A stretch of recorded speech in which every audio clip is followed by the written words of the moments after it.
Ouais, alors nous, notre système de base depuis le début de saison, c'est un seul attaquant quand on est en possession. Et Ça donc, peut évoluer peut-être. Non.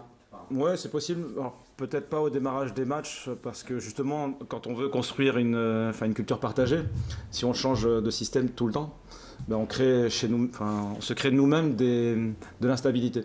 Et donc, je trouve que c'est pas favorable à l'expression d'une culture. Pour autant, en cours de match, en fonction du rapport de force, de ce qu'on peut avoir comme problématique, avoir deux attaquants, ça peut être intéressant. On l'avait fait à Nantes et on s'était créé des situations avec Cyrine et Bamba justement. Donc ça peut arriver. Après Bamba, il a la possibilité de jouer neuf dans une certaine configuration. On a aussi l'attaquant titulaire aujourd'hui, c'est Ibra et il est en train d'avancer. Il était dans l'ombre de Terem pendant de longues semaines. Et il s'est toujours accroché, c'est un garçon extrêmement courageux, qui n'est pas marqué ce soir, mais qui a été très important dans la construction de notre jeu. Et Bamba a cette polyvalence, donc il peut jouer neuf, il peut jouer avec deux attaquants, on a aussi Cyrine qui peut le faire, il peut jouer à gauche, je pense qu'il serait capable de jouer à droite. Donc ça nous donne pas mal de possibilités pour être efficace dans notre jeu.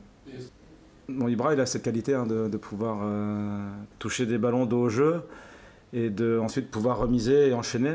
Et il commence à vraiment aussi courir dans la profondeur, donc c'est qu'il y a une alternance alors pas forcément sur des distances aussi longues que d'autres joueurs, mais sur des moments, de manière à pouvoir recevoir sur des petites courses, et aussi tirer cette ligne de défense. Et il a cette qualité dans des espaces assez courts d'être vraiment solide de haut jeu. Nos défenseurs à l'entraînement le soulignent tout le temps, et je crois que les adversaires sauront le dire aussi.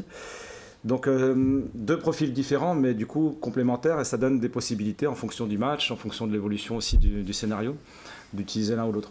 C'est toujours très difficile. La saison qu'on est en train de vivre, elle nous redit que le sport est fait d'aléas, d'imprévisibles, et que quelquefois c'est même le jeu des blessures. Donc on est parti sur une dynamique. Donc nous on a eu Yvon qui nous a un début de saison assez incroyable et puis qui nous a quittés sur une blessure. On a Julien qui aussi avait pris une place dans l'équipe avec un leadership vraiment très fort qui permet l'émergence d'autres joueurs, je le redirai toujours, c'est-à-dire Vito est en train de faire une très très belle saison. Et puis Bamo, que personne ne connaissait, commence à prendre de la place en défense centrale. Donc tout ça, ça ne nous dit pas où est-ce que ça va nous mener, mais tant qu'on garde, je dirais, une forme d'état d'esprit et de pragmatisme aussi en fonction des situations, je trouve qu'on avance. Et ça nous donne de l'espoir pour la suite. Maintenant, où est-ce que ça va nous mener, je ne sais pas.